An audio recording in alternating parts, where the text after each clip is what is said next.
அனைவருக்கும் வணக்கம். நாம இப்ப பாண்டியன் ஸ்டோர்ஸ் சீரியல்ல என்னெல்லாம் சுவாரஸ்யமான விஷயங்கள் நடக்குதுன்னு பார்க்கலாம் வாங்க. நம்ம ராஜி எப்படியாச்சும் சென்னைக்கு நம்ம காம்படிஷன்ல கலந்தே ஆகணும் போய் ஆகணும் அப்படிங்கிற முடிவோட இருக்காங்க. அதனால நம்ம கதிரும் பழனியும் சாப்பிடும்போது அவங்க கிட்ட பர்மிஷன் கேட்கறதுக்காக நம்ம ராஜி ரொம்ப போராடிட்டு இருக்காங்க. போராடி இருக்கும்போது கதிர் இல்ல நீ போக கூடாது, எனக்கு பிடிக்கல அப்படிங்கிற மாதிரி சொல்றாங்க.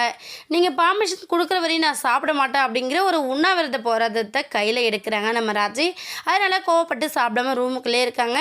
ஈவினிங் ஆனது நம்ம பாண்டியன் வீட்டில் இருக்கிற எல்லாருமே வராங்க, உட்காந்துட்டு இருக்காங்க. அந்த நேரத்தில் நம்ம கோமதி கதிர்கிட்ட சொல்றாங்க, டே கதிர் அவ இன்னும் சாப்பிடாம இருக்கா அப்படின்னு சொல்ல உடனே பாண்டியன் என்னாச்சுப்பா, எதுக்காக இன்னும் ராஜி சாப்பிடாம இருக்கா அப்படின்னு சொல்லிட்டு பாண்டியன் கேட்குறாங்க. நான் கூப்பிட்றேன், நீங்களே கேளுங்க அப்படின்னு சொல்லிட்டு கோமதி ராஜியை கூப்பிட்றாங்க. ராஜி வந்ததுமே மாமா நான் உங்ககிட்ட ஒரு பர்மிஷன் கேட்கணும் மாமா அப்படின்னு சொல்லி கேட்குறாங்க. உடனே பாண்டியன் என்னப்பா விஷயம், நேற்றே தான் நாங்கள் டான்ஸ் காம்படிஷன்னா நம்ம குடும்பத்துக்கு ஆகாது ஒத்து வராதுன்னு சொல்கிறல, நீ படித்து போலீஸ் ஆகணும்னு ஆசைப்பட்ட, அதுக்கு ஓகே சொல்லிட்டேன், நீ வேற படிக்கணும் வேற ஏதாச்சும் வேலைக்கு போகணும்னு சொன்னாலுமே மாமா ஓகே தான்ப்பா சொல்ல போகிறேன், ஆனால் இந்த டான்ஸ் காம்படிஷன்லாம் வேணாப்பா எனக்கு சுத்தமாக பிடிக்கல அப்படின்னு சொல்லிட்டு நம்ம பாண்டியன் சொல்கிறாங்க. உடனே நம்ம ராஜி எல்லாருக்கிட்டையும் ரிக்வஸ்ட் பண்ண சொல்லி கேட்குறாங்க. நம்ம மீனா முதல் அரசி வரையும் எல்லாருக்கிட்டையுமே ரிக்வஸ்ட் பண்ண சொல்லி கேட்குறாங்க. யாருமே ஹெல்ப் பண்ண மாட்டேன்னு சொன்னதுனால பாண்டியன் ஒரு பக்கம் அங்கேருந்து கிளம்பி போயிடுறாங்க. உடனே ராஜி என்ன பண்ணுறாங்கன்னு பார்த்தீங்கன்னா நம்ம கதிர்கிட்ட போய் பேசுகிறாங்க. கதிர் எனக்கு பர்மிஷன் கண்டிப்பாக வேணும் அப்படின்னு சொல்கிறாங்க. ஆனால் நம்ம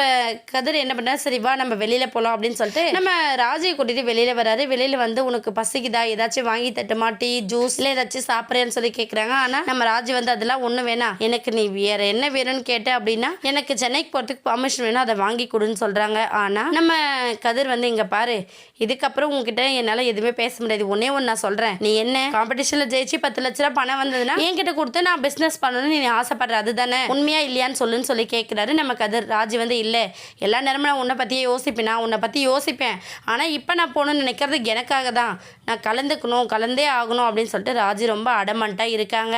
என்னாக போதுன்னு வெயிட் பண்ணி பார்க்கலாம். இந்த வீடியோ உங்களுக்கு பிடிச்சிருந்தா மறக்காமல் நம்ம சேனலை சப்ஸ்கிரைப் பண்ணுங்கள். தேங்க்யூ.